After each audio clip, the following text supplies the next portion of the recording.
Parece que en los últimos años MLS ha cambiado su estrategia. La apuesta por grandes estrellas del fútbol europeo en sus últimos años de carrera ha dado paso a la creación de una estructura que permite formar y exportar talento a Europa. Vamos a verlo. Esto es MLS. Comenzamos.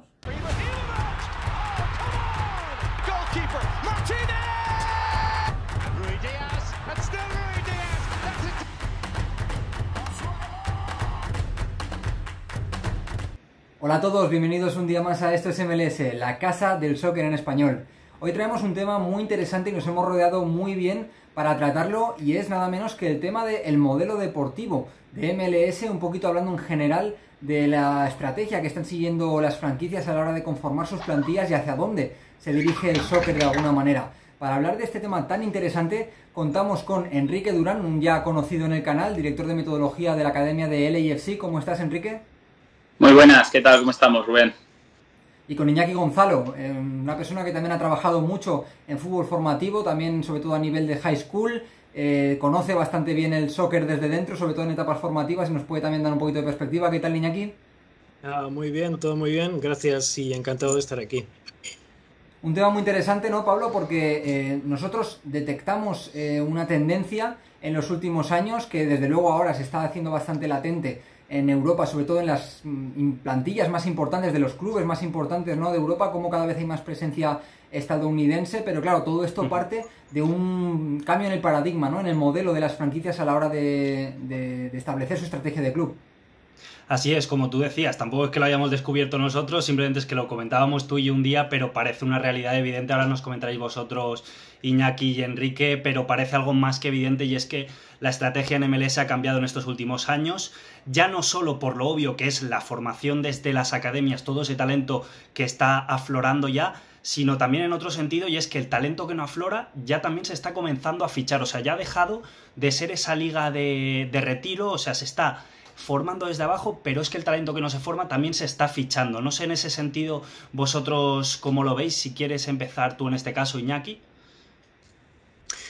Vale, sí, yo creo que lo que podemos ver en las franquicias de MLS en los últimos años es que hay una idea, como decíais, un poquito diferente en cuanto a la estrategia de club.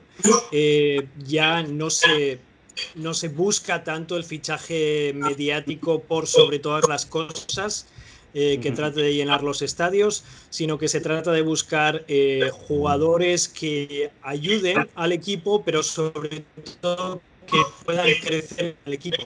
Y luego también, como has comentado, el trabajo de las academias ya lleva unos años a un nivel que ha ido mejorando, entonces empieza a haber también unos éxitos por ese lado, y digamos que las franquicias han ido encontrando su lugar, ¿verdad? Ni solamente estrellas, ni solamente jugadores que venían de college. Y como vosotros decís, esto puede ser el cambio, digamos, de tendencia. Tú, Enrique, en ese sentido, ¿cómo lo ves? Seguramente te tocará enfocarlo mucho más a lo que es el AFC, pero el AFC es un claro ejemplo.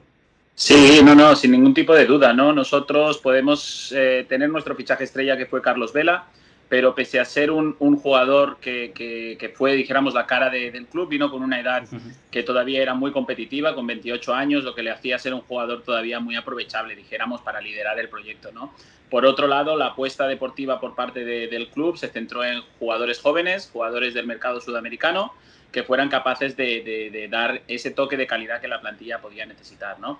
En nuestro caso sí que los productos de la academia están tardando un poquito más en llegar, aunque hayamos tenido la fortuna de haber firmado 3 jugadores en la temporada pasada, pero ahora que estamos ya cerrando un poquito, dijéramos, ese margen, ¿no?, con el primer equipo, van a ir apareciendo jugadores, ¿no?, que es un poco lo que está sucediendo en prácticamente todas las franquicias americanas. Hablas del tema de la captación de talento sudamericano, Enrique. Es muy evidente en el AFC, ¿no?, que sí, tenemos a Tuesta, tenemos a Diego Palacios, Carlos Vela evidentemente también, pero sobre todo también Brian Rodríguez, Diego Rossi, es decir, es bastante evidente en la franquicia. Y te quería preguntar a ti sobre todo primero por esto, porque es un mercado muy interesante, ¿no? Al final, geográficamente está muy cerca, en Sudamérica sabemos que hay mucha cultura futbolística y es una mina de oro de talento futbolístico, y seguramente ese paso intermedio antes de ir a Europa puede ser muy beneficioso, ¿no?, en un país con un buen estilo de vida que les permitirá también bueno, aportarles ciertas cosas en lo personal, ¿no? Y que en lo futbolístico es eso, ¿no? Un paso intermedio que seguramente hace muy interesante, ¿no? Este puente Sudamérica-Norteamérica para luego ir a un equipo importante de Europa. Sí, así es. Estamos muy acostumbrados a ver el salto del jugador que más destaca de Sudamérica a Europa prácticamente cuando tienen 17, 18 años, ¿no? Pero sigue quedándose mucho talento allí, ¿no? Que por una parte no podían tener esta oportunidad seguramente de destacar de tal manera que les permitía dar el salto a Europa, ¿no? Este paso intermedio con la MLS, una liga que está en crecimiento, una liga que, como bien decís, te permite tener un buen estilo de vida, ¿no? Y luego una cosa importante, las franquicias en cuanto a el tema económico, son franquicias serias que aseguran unos pagos a los jugadores que hace que sea muchísimo más cómodo para ellos, ¿no? De meterse en esta burbuja dentro de lo que es la MLS, ¿no? Pero a nivel competitivo, sin ningún tipo de dudas, es ese escalón seguramente que necesitan para poder dar el paso que están pensando de la próxima temporada para jugar en Europa, por ejemplo. Y en ese aspecto, Iñaki, vemos ahora, por ejemplo, en esta off-season el fichaje de Brenner por Cincinnati. Empiezan los jugadores sudamericanos a preferir, sobre todo Brenner, ¿no? Que es un jugador bastante destacado en la liga brasileña. Empezamos que empiezan a preferir, ¿no? A lo mejor ir a MLS antes que jugarse en otro club. ¿Qué crees que ha cambiado, ¿no? Para que franquicias, incluso como Cincinnati, que no es de las punteras evidentemente en MLS, sean una opción preferencial para ellos? ¿Crees que ha habido una evolución futbolística o el cambio de apuesta del que hablamos? ¿Qué crees que ha cambiado ahí? Pienso que hay más precedentes, ¿verdad? Cuando a un jugador de este tipo se le pone, digamos que se le trata de atraer a tu proyecto, le puedes poner otros precedentes de jugadores, otras franquicias que empezaban y, por ejemplo, aunque son mercados diferentes de la manera en la que han empezado sus proyectos, lo mencionábamos en otras conversaciones, el caso de Almirón, aunque era un jugador más establecido, pero empiezas a poner ya nombres propios en la mesa a los jugadores y empieza a cuadrar, ¿no? Empiezan a ver que eso ha ocurrido antes y ellos pueden ser, como ha dicho antes Enrique, pueden utilizar también el club para mejorarse y para mejorar en sus carreras deportivas. Así que creo que es algo que dentro de lo que es el crecimiento de la liga, a pesar de que geográficamente Estados Unidos forma parte del continente americano, creo que lo más interesante de ver es que está estableciéndose como una liga para conseguir llegar al top.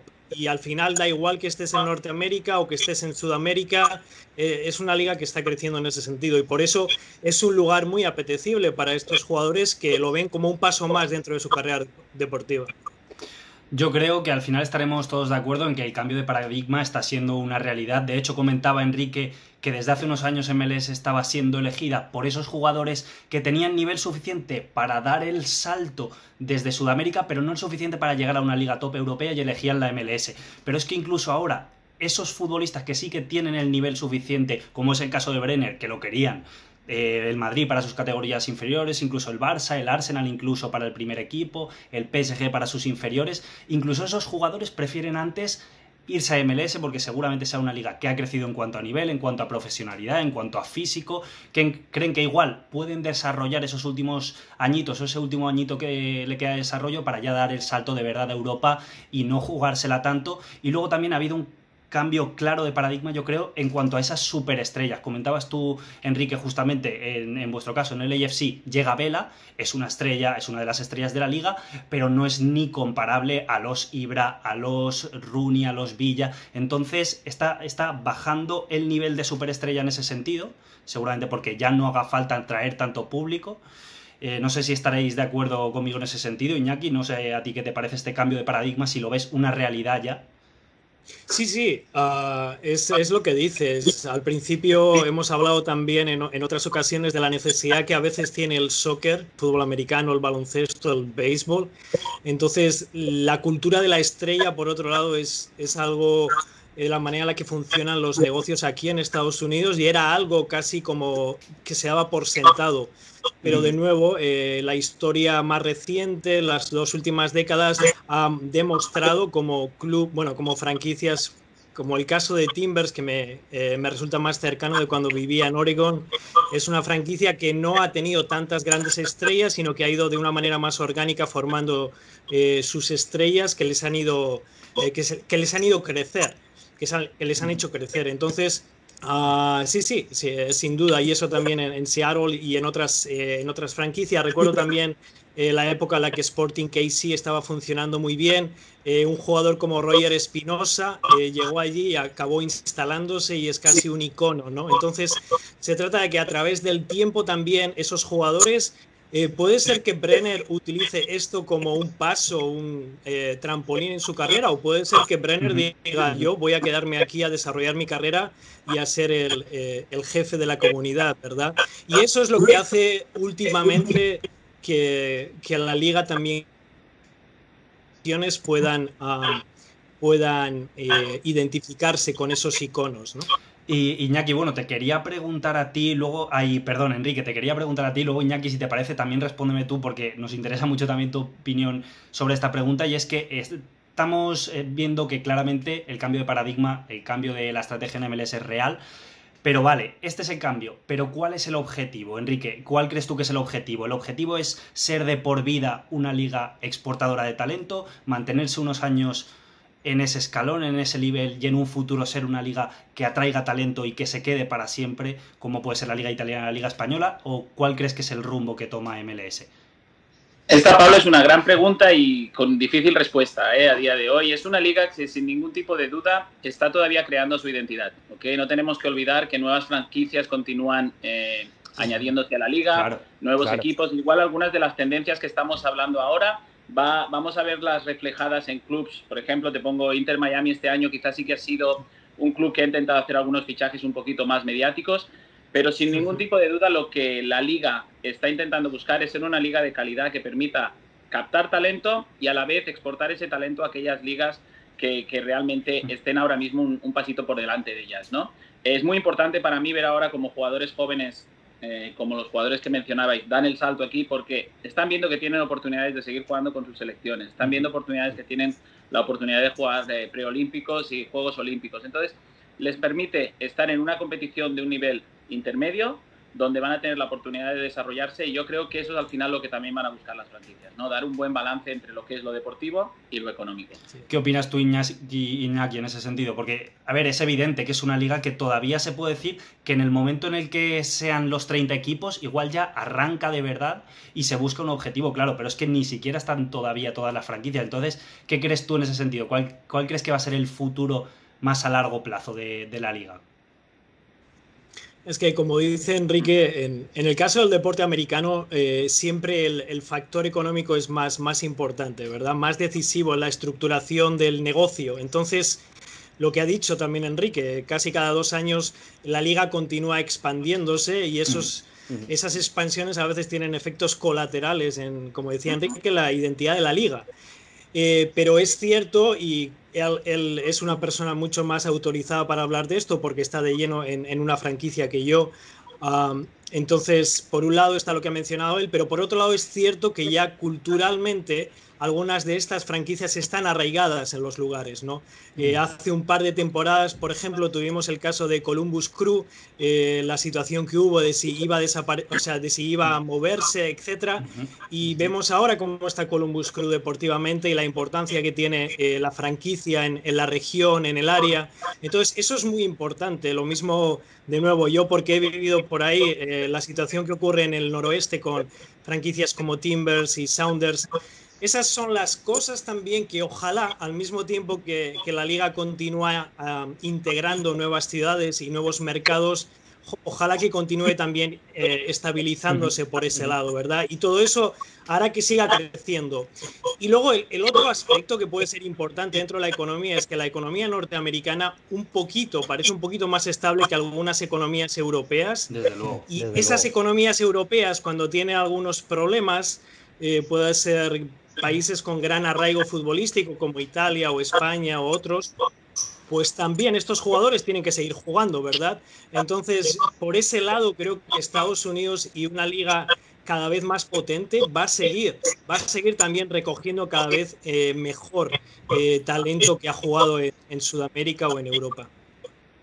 Sobre lo que decís, creo que hay 2 cosas bastante importantes. Una es el tema de la ambición, comentabas antes, Iñaki, ¿no? Que ¿por qué no pensar en un Brenner o, en el caso del AFC, un Diego Rossi, un Brian Rodríguez haciendo carrera, ¿no? En MLS, porque la liga crezca de la mano de los jugadores y al final los vean como una buena opción, ¿no?, para desarrollarse como profesionales. Y el segundo punto es el tema de los recursos. Yo creo que MLS tiene recursos, tiene infraestructura cada vez más, además, porque se está invirtiendo mucho y muy bien. Y luego el tema de la estabilidad que comentáis. El problema es que esto choca un poco con la tendencia que se ve o la cultura que hay en Europa de cada vez que un futbolista mayor de 30 años no renueva con su club, se le vincula con MLS. Parece que es como un arma arrojadiza, es un comodín para generar rumor, para generar debate, para poder rellenar páginas. Entonces, ¿cuándo creéis que podría cambiar un poquito esta perspectiva? Porque la gente sigue teniendo esa percepción, ¿no?, de cementerio de elefantes, pero estamos viendo que no es así. ¿Cuándo creéis que la gente en Europa, el público general, por así decir,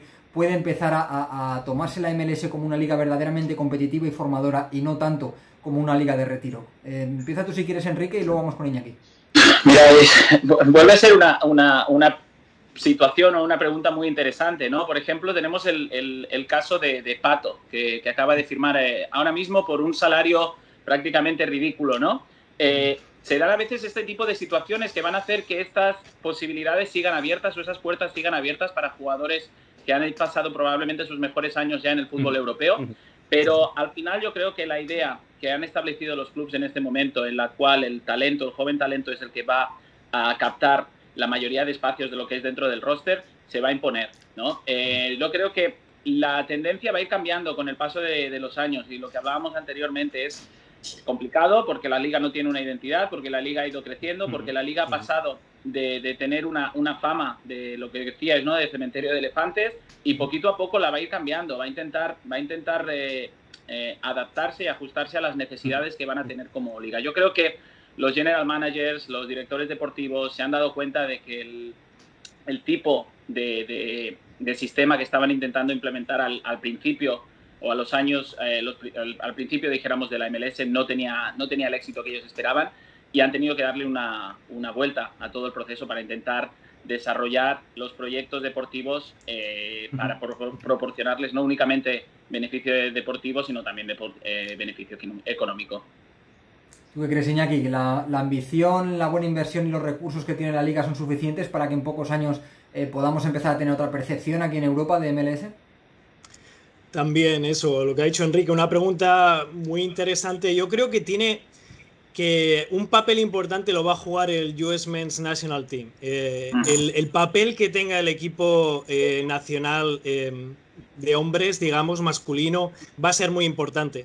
Porque si de pronto el equipo de Estados Unidos va a una competición como una Copa del Mundo y empieza a jugar tal vez de una manera un poco diferente a lo que la gente estaba acostumbrada a verles, especialmente para el público que no sigue de cerca la MLS, y empieza a tener resultados de manera consistente, entonces nuestra narrativa va a cambiar, seguro.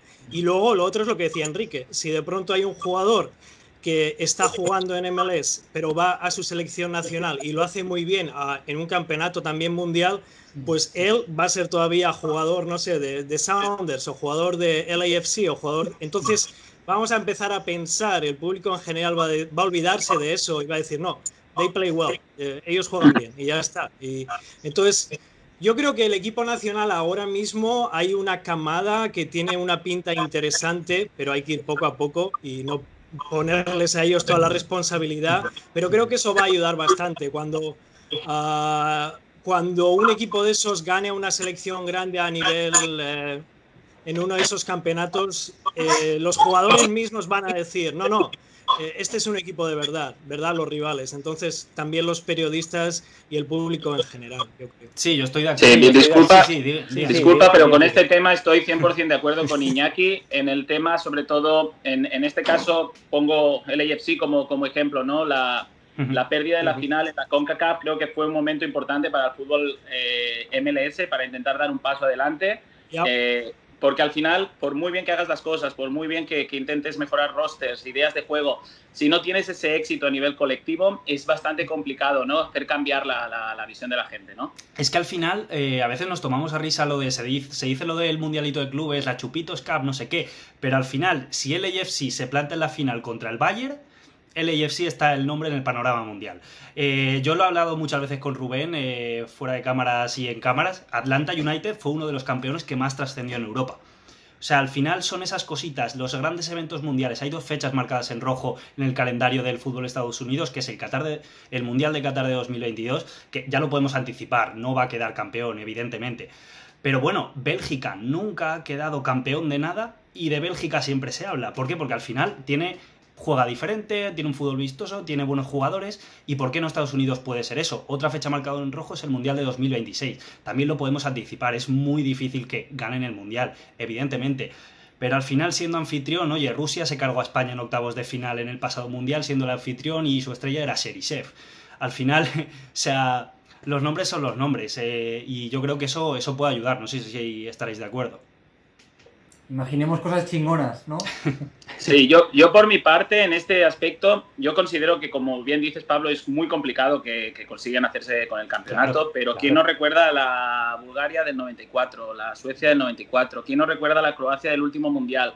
Al final, tratar de imponer un estilo, tratar de crear ilusión, al final, que es lo que va a generar que el fútbol continúe creciendo, que la MLS continúe enganchando y, sobre todo, ver al final en una gran competición como el Mundial un alto número de jugadores de una liga como la MLS podría ser el mejor premio que podría tener, ¿no? Lo que es la competición en sí.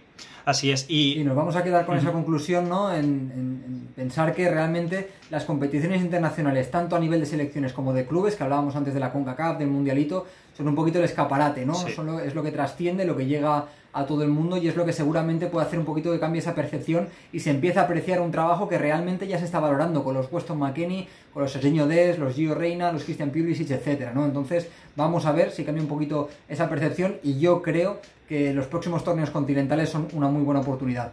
Muchas gracias a los dos por pasaros por el vídeo, la verdad es que ha sido un lujazo, teníamos muchas ganas de tratar este tema y creo que lo hemos abordado de una manera espectacular. Yo creo que ha quedado un vídeo muy chulo y bueno, en gran parte gracias a vosotros que nos habéis aportado esa perspectiva. Muchas gracias, Enrique, otra vez por pasarte por el canal.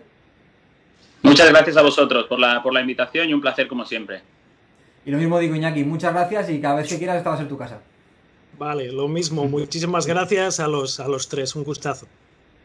Y los que estáis al otro lado, lo mismo, muchas gracias por acompañarnos este ratito, por ver el vídeo, dejadnos un like si os ha gustado y comentadnos también, dejadnos un comentario pensando qué opináis de este tema, si creéis que esta estrategia de las franquicias de MLS en general está trayendo frutos, si creéis que tiene bastante trayectoria, y lo podemos debatir aquí abajo. Muchas gracias por ver el vídeo, suscribíos al canal si aún no lo habéis hecho para que podáis ver todos los vídeos que vamos subiendo y seguid muy atentos porque ya sabéis que si os gusta el soccer, esta es vuestra casa.